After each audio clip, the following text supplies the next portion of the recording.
Bismillahirrahmanirrahim. Al-ikha'u ari eta bab ikha' hartosna duduluran. Huwa ari tu ikha' rabitatun eta tali baina syakhsaini di antara dua jelma. Tahaqaqu anu narima ngahak bainahuma di antara itu dua jelma. Naon al-mawaddatu kasih sayang. Fayutlabu atau disuprih mingkullin tina saban-saban sahiji anu tetep minha tina itu minhumati itu saksa ini lil akhori ka anu sajena naon al muwasatu lapang dada bil mali kana harta wal i'anatu jeung nulungan bin nafsi kana diri wal afu jeung ngahampura anizalati tina kasalahan wal ikhlasu jeung ikhlas wal wafa'u jeung nyumponan janji nepati janji wa takhfifu jeung ngagampangkeun ngaentengkeun alaihi ka itu ikha wa tarku takalufi jeung henteu naklip lahu ka itu ikha wasukutu jeung repeh amma tina perkara yuadzi anu matak nganyerikeun ieu maka itu ikha wa takalumu jeung nyarita bima kana perkara yardo anu ngaridoan hu kana itu ma naon asyar'u hukum syara wa yaqbalu jeung narima hu kana itu ma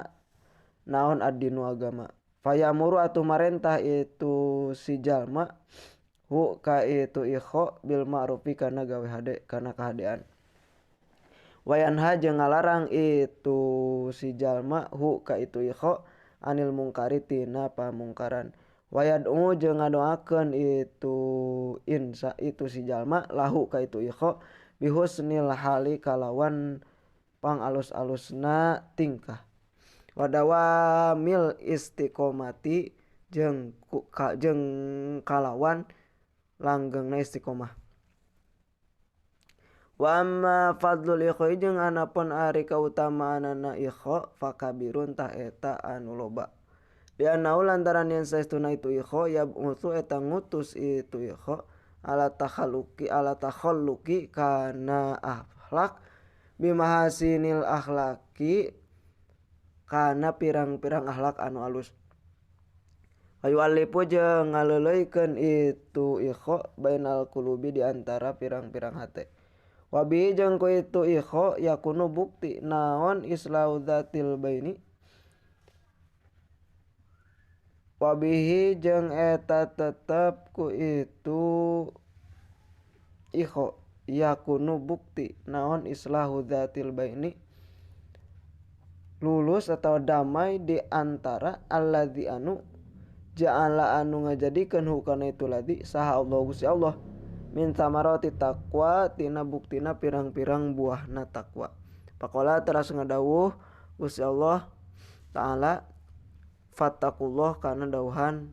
fattaqullah fattaqullaha fattaqu atuh kudu tarakwa aranjeun kabeh Allah ka Gusti Allah wa asli jeung kudu gawe jeung kudu ngaluluskeun aranjeun kabeh dzata bainikum di antara aranjeun kabeh surat Al-Anfal ayat 1